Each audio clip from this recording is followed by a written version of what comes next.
Today we will discuss the lesson number 1 from module 1 titled Environment through Ages of Environmental Science Senior Secondary Course.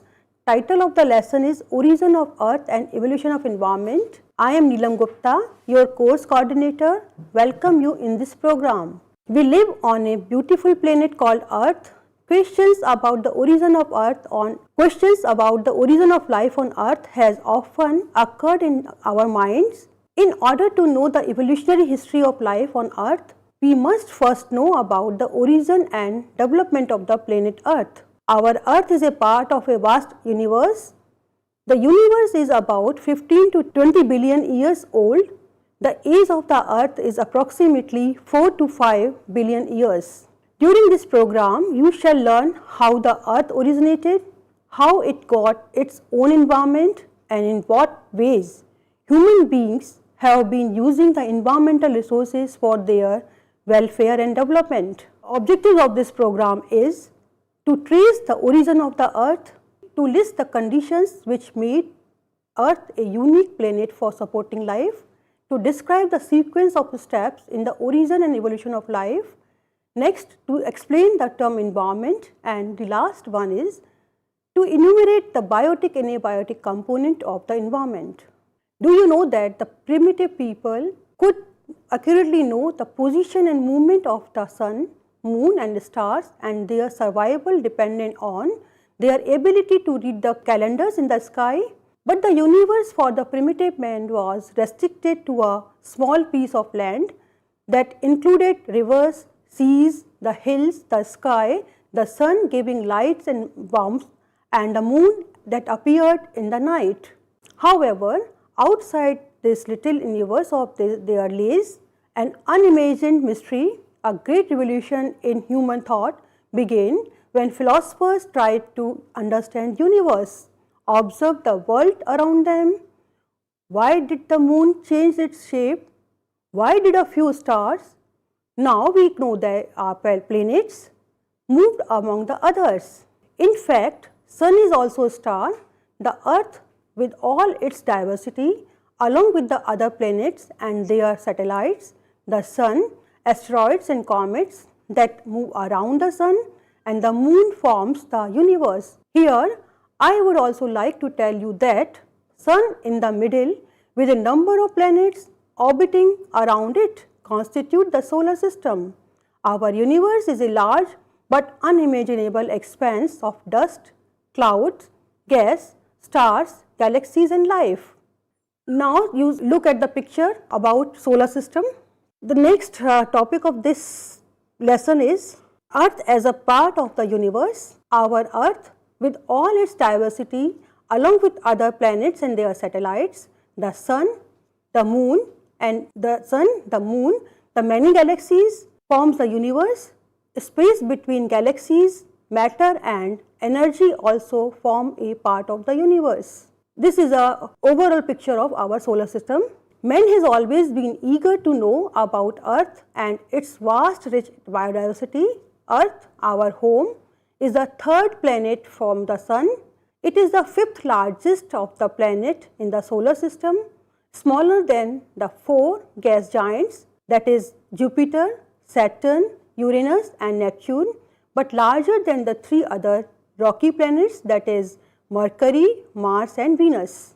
This is a picture of origin of Earth. Scientists believe that about 100 billion years ago the Earth, the Sun and all the planets of the solar system were nothing but a cloud of cold dust particles swirling through empty space. Gradually, these particles were attracted to each other and came together to form a huge spinning disk. This is a total figure of planets around the sun. 4 or 5 billion years ago, they turned into the planets that we know today as Earth, Mars, Venus, Neptune, Jupiter, Saturn, Uranus and Mercury. Finally, the Earth cooled down, the ball of gas slowed down from spinning and the color changed from white to yellow to red to not giving off any light at all. The Earth contracted, getting smaller and the gas changed to liquid as they cooled. Heavier materials drew to the center of the earth.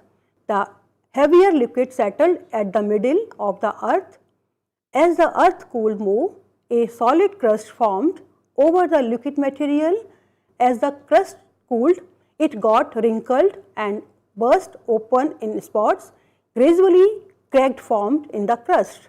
The part of the earth we live on is a very thin layer relative to the inner earth. The innermost layer is the core of the earth. It has two parts, the inner core and the outer core. The inner core is very hot and made of heavy metals, mostly iron. Do you know that this core of the earth is so hot that it can roast a human body also. The next layer is the mantle. It is made up of a hard rock which is heavier than the earth's rock. The layer that we live on is called the crust. It is thickest under the continents and thinner under the oceans. The crust is actually not as solid as it feels to us and shifts, sometimes abruptly during earthquakes and very slowly as when continents drift. This figure shows the overall components found on the earth. Scientists have been exploring the other planets and have found that a few planets have atmosphere, ice and even oceans, but it is only the earth that is known to have an atmosphere containing free oxygen, oceans of liquid water on its surface and has the right combination of these to sustain life. Now we will discuss about conditions necessary for sustaining life on earth. This is a figure of earth. Life originated in water. 2/3 of living organisms consist of water. 90% of the cell content of living organism is water.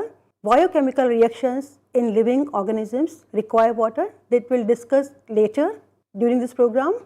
First condition which is necessary to sustain life on earth is presence of water. The rain at first evaporated as soon as it hit the earth. Later, as the earth continued to cool, the rain stayed on to form lakes and oceans.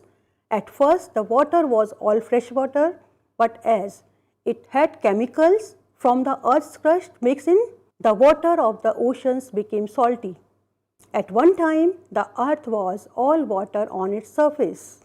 Earth's ocean covered about 70% of the planet's surface.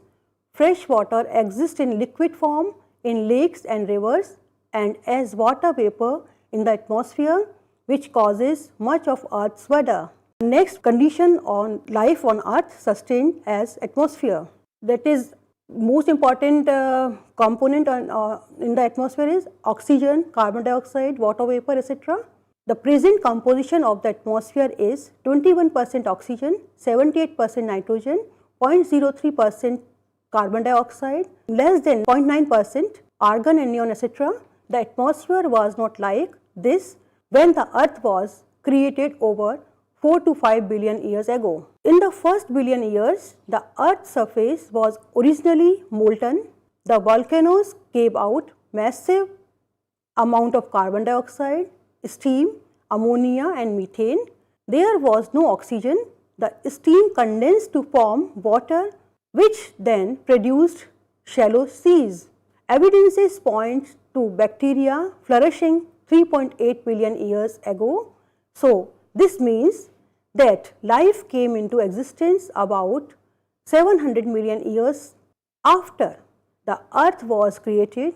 Such early forms of life existed in the shallow oceans. In the next billion years, these primitive life forms then took the next evolutionary step and started to photosynthesize, that is using sunlight to convert carbon dioxide and water to food, energy and oxygen.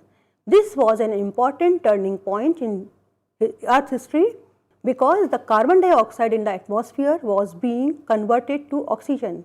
These green plants went on producing oxygen and removing the carbon dioxide. Most of the carbon from the carbon dioxide in the air became locked up in sedimentary rocks as carbonates and fossil fuels. Carbon dioxide also dissolved into the oceans. The ammonia and methane in the atmosphere reacted with the oxygen. Nitrogen was also released partly from the reaction between ammonia and oxygen, but mainly from living organisms such as denitrifying bacteria. Remember that nitrogen is a very unreactive gas and it has built up slowly the last 2.5 billion years or so. Next condition on the earth for sustaining life is temperature. Average temperature of the earth is 16 degrees centigrade, which is the most comfortable temperature for living organisms to survive. The last condition for sustaining life on earth is buffering capacity. The most unique feature of the earth is its buffering action, due to which a neutral pH, that is pH 7, is maintained in the soil and water bodies. The neutral pH is congenial for the survival and sustenance of living organisms. Earth gets light from the sun. It is the ultimate source of energy.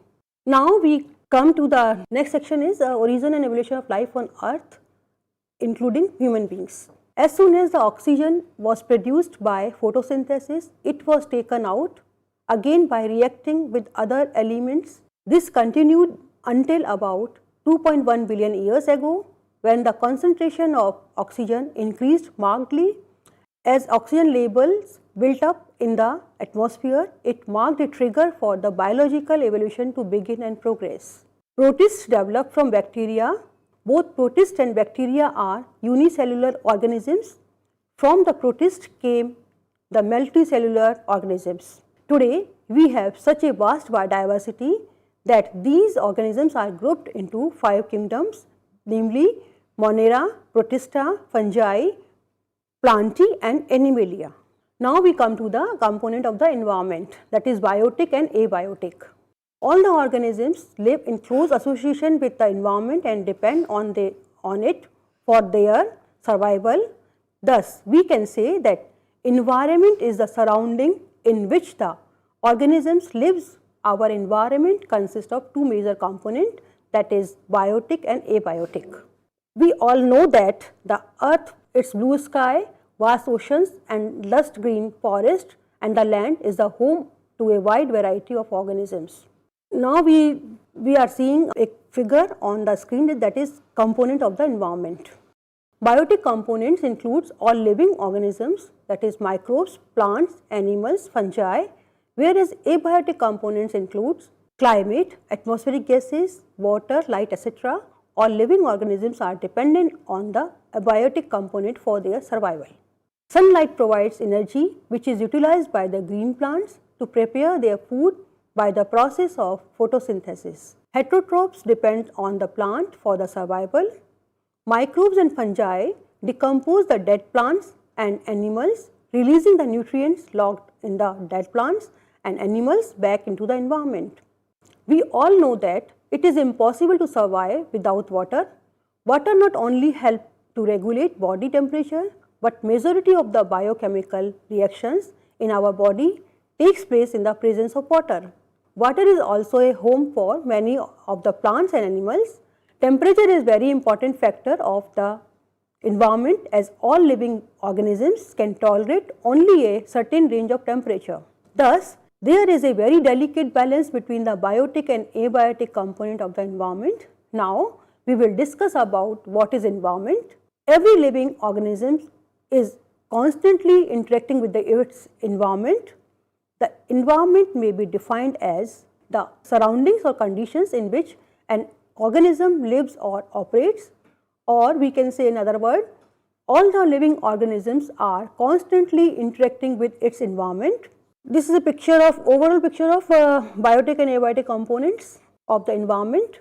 The environment comprises of abiotic or non-living components like light, water, atmospheric gases, climate and substrata, and living or biotic component includes living organisms, that is plants, animals, microorganisms and human beings. This is all about lesson 1, origin of earth and evolution of the environment. Thank you.